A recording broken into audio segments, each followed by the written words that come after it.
Try as hard as you like, you will never beat a computer at tic-tac-toe. The best you can do is draw, and it's not luck or speed. The machine has quietly looked at every possible future of the game and chosen a move that simply cannot lose. How? The idea is called Minimax, and it's the foundation of game-playing AI from checkers to chess. Its secret is a kind of pessimism. Always assume your opponent plays as perfectly as you do. In the next few minutes, you'll see exactly how it thinks ahead. This is Logic Lab, where computer science becomes something you can see. Today, how a machine plays a perfect game by searching a tree of moves against an opponent fighting back.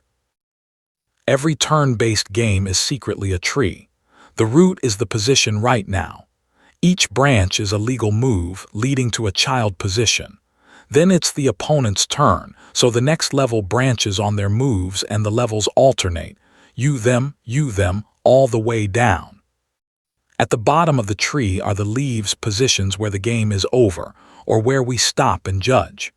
We give each one a score from your point of view. Say +1 if you win, -1 if you lose, 0 for a draw. Now the two players. You are the maximizer, call you max, and you want the highest score. Your opponent is the minimizer, min, and they want the lowest. Minimax makes one ruthless assumption, that min will always play their best, never blunder. So you can't just hope they slip up. For every move you might make, you plan for their strongest possible reply. You're choosing the move that's best even when the opponent is perfect. Here's the mechanism. Take the leaf scores and propagate them up the tree. At a level where it's your turn, a max level, a node takes the maximum of its children because you'll pick your best option.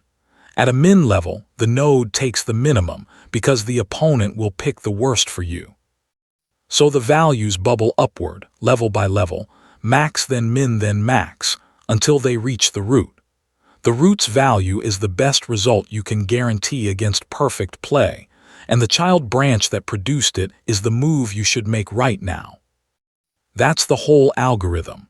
Look ahead to the end, assume a flawless opponent, back the scores up the tree, and play the move with the best guaranteed outcome. For tic-tac-toe, that means it literally cannot be beaten. But there's a wall. The tree explodes. The number of positions is roughly the branching factor raised to the depth. Tic-tac-toe is tiny. Chess has around 35 legal moves per turn, so looking even a dozen moves ahead is astronomically many positions. The rescue is alpha-beta pruning. As you search, you track the best you've already guaranteed. The moment a branch is proven worse than that, you stop exploring it. It can't possibly change your decision. Same perfect answer, a huge fraction of the work skipped. Real chess engines are exactly this.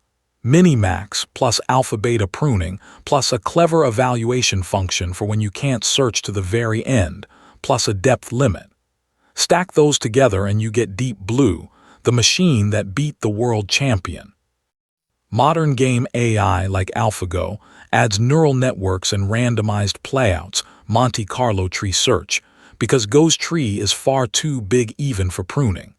But the core instinct is still pure Minimax. Look ahead and assume the opponent is perfect. Recap: a game is a tree of moves, leaves get scored. You're max wanting the highest, the opponent is min wanting the lowest. Propagate values up max on your levels, min on theirs, and the root tells you the best move you can guarantee. Alpha-beta pruning skips branches that can't change the answer. Minimax plans a sequence of moves where order and dependency are everything. That idea, doing things in an order that respects what must come first, is its own classic problem.